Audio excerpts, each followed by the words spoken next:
वृंदावन के लोकप्रिय आध्यात्मिक गुरु प्रेमानंद महाराज आए दिनों खबरों में रहते हैं। सेलिब्रिटी हो या फिर बुजुर्ग से लेकर बच्चे, सब उनके ज्ञान से प्रभावित रहते हैं। हाल ही में राज कुंद्रा ने उन्हें किडनी देने की पेशकश भी की थी। इस पर पूज्य संत जगत गुरु रामभद्राचार्य ने प्रेमानंद महाराज पर कुछ ऐसा बयान दिया जिसे लेकर अब विवाद बढ़ गया है। दरअसल संत रामभद्राचार्य एक पॉडकास्ट में पहुंचे थे। जब उनसे पूछा गया कि प्रेमानंद महाराज के चमत्कार को आप कैसे देखते हैं, इस सवाल के जवाब में संत रामभद्राचार्य ने कहा कि प्रेमानंद महाराज न तो विद्वान हैं और न ही चमत्कारी। इस दौरान उन्होंने संत प्रेमानंद को चुनौती देते हुए कहा कि अगर उनमें क्षमता है तो वो मेरे सामने संस्कृत का एक अक्षर या फिर संस्कृत के श्लोक का अर्थ ही समझाकर दिखाएं। इतना ही नहीं, उन्होंने आगे कहा कि वो तो मेरे सामने बालक के समान है, शास्त्र जिसको आए वही चमत्कार है।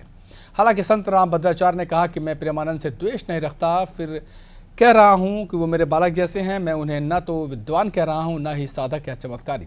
संत रामभद्राचार्य ने कहा कि किडनी का डायलिसिस तो होता रहता है, जो वो कराना चाहते हैं उन्हें करने दीजिए। सारे सेलिब्रिटीज़ अपनी इमेज चमकाने के लिए उनके पास जाते हैं।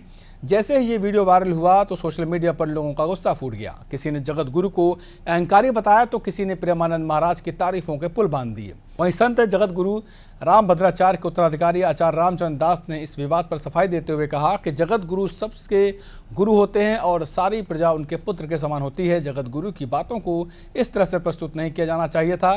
प्रेमानंद जी से गुरुदेव को किसी प्रकार की ईर्ष्या नहीं, लेकिन कुछ कूप मंडूक दो महापुरुषों के विषय में बात कर रहे हैं। अब आपको जगत गुरु रामभद्राचार्य के बारे में जानकारी दे दें। कम लोगों को भी मालूम है कि रामभद्राचार्य का जन्म यूपी के जौनपुर जिले में हुआ था। वो सरयू पारी ब्राह्मण हैं और मकर संक्रांति के दिन 1950 में पैदा हुए थे। रामभद्राचार्य का असली नाम गिरधर मिश्रा था। उनकी माता का नाम शशि देवी और पिता का नाम राजदेव मिश्रा था। उनके दादाजी की चचेरी बहन मीराबाई की अनन्य भक्त थीं, इसलिए उनका नाम गिरधर रखा गया था। रामभद्राचार्य स्वास्थ्य कारणों से 2 महीने की उम्र में आँखों की रोशनी खो दी थी। आँखों में रोहे नाम की संक्रामक बीमारी हो गई थी। परिवार वाले उन्हें एक स्थानीय चिकित्सक के पास ले गए, लेकिन उनकी आँखों का इलाज नहीं हो पाया। फिर पितामह के घर में ही उन्होंने महाभारत, रामायण, सुख सागर, विश्राम सागर, ब्रजविलास, सुख सागर जैसे तमाम ग्रंथ सुनकर ही कंठस्थ कर लिए। 4 साल की उम्र तक वो कविता पाठ करने लगे। 8 साल की उम्र में रामभद्राचार्य भागवत और राम कथा का भी पाठ करने लगे।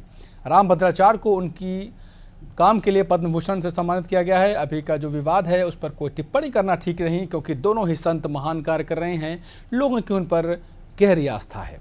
नमस्कार।